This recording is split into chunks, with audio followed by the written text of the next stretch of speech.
So when Nick was here working away in Bear Paw, now you guys did a hell of a job, and I need you to schedule some time to come over and do this for me. Put me on your schedule, okay? You're hired. This is beautiful. Yeah, both sides are pinned into the concrete, so there's no. It's not. There's no way it's not going to slide. Right. Are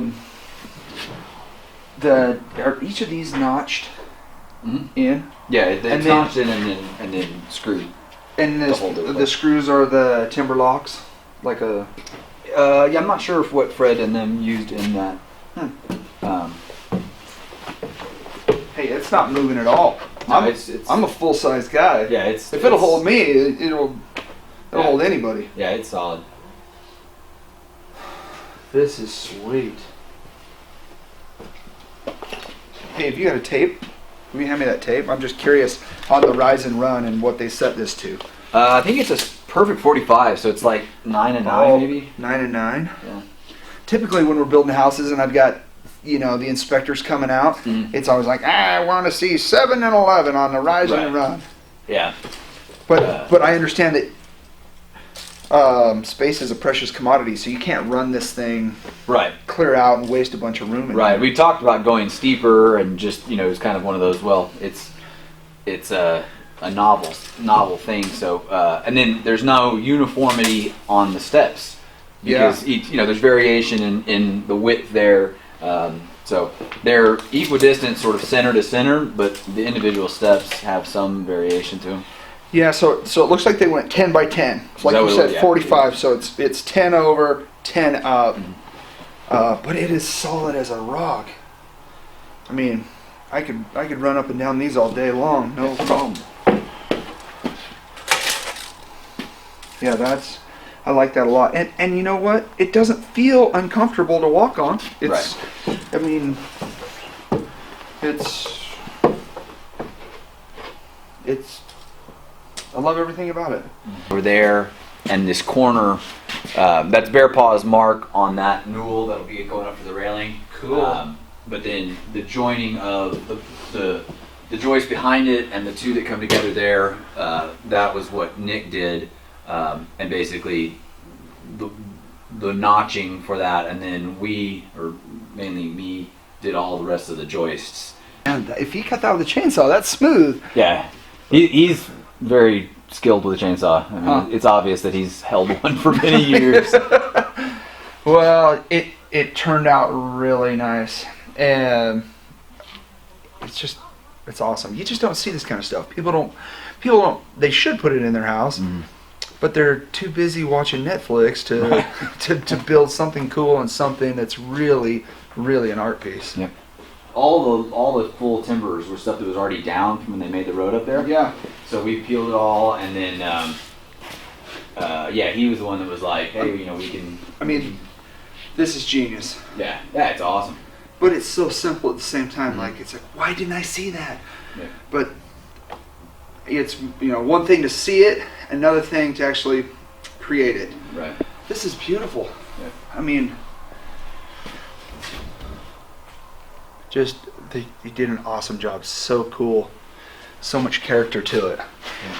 And then on, getting the bark off of it, was it just?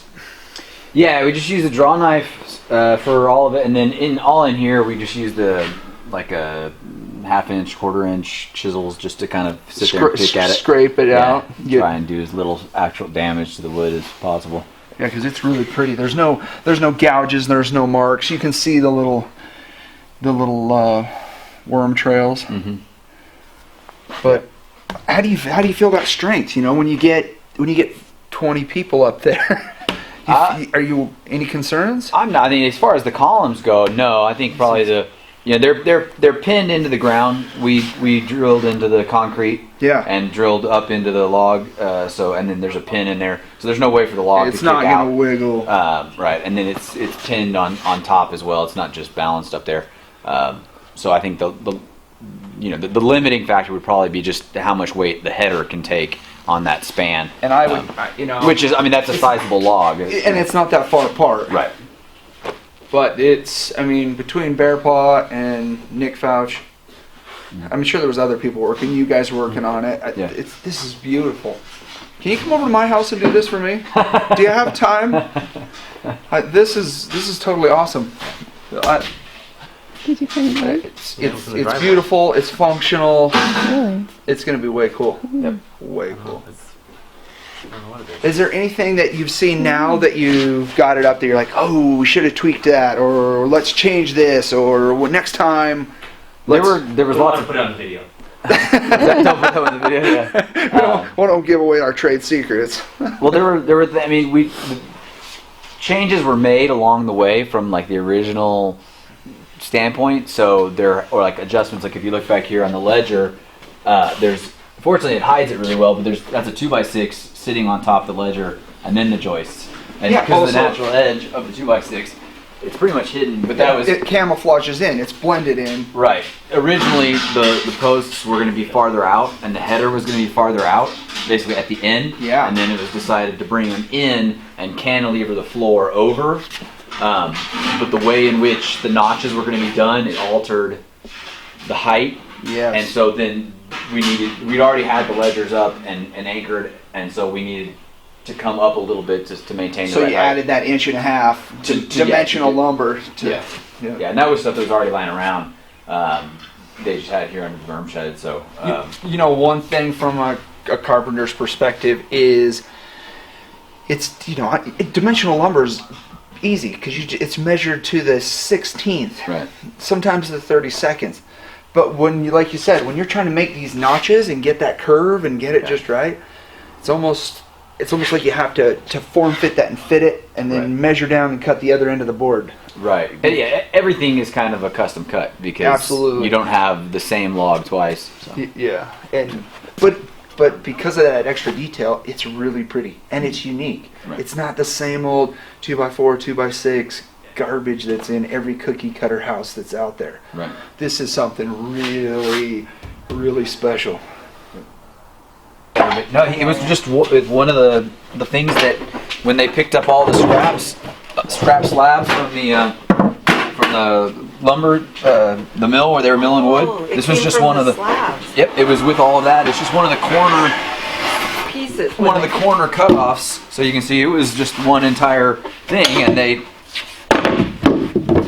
they cut those off, and it just stayed together. A lot of times these two pieces wouldn't be attached. But they stayed together.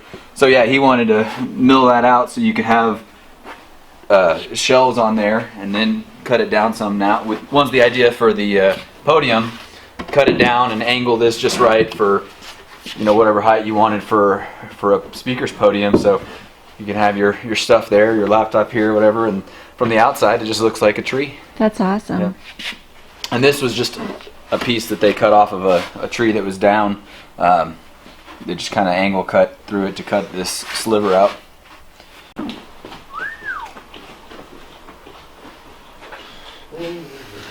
So, nice work, Cliff, Nick Fouch, Bear Paw, really nice work. I'm sure there's other guys that worked on it too. So for everybody that worked on this, it's beautiful. Well done. Nice job. Nick you can find over at Fouchomatic and catch up with him there. Bear Paw, I'm not sure where to catch up with him. Probably in the mountains somewhere, if I had to guess. And to everybody else that worked on it, this really is an art piece. It's beautiful. Nice job.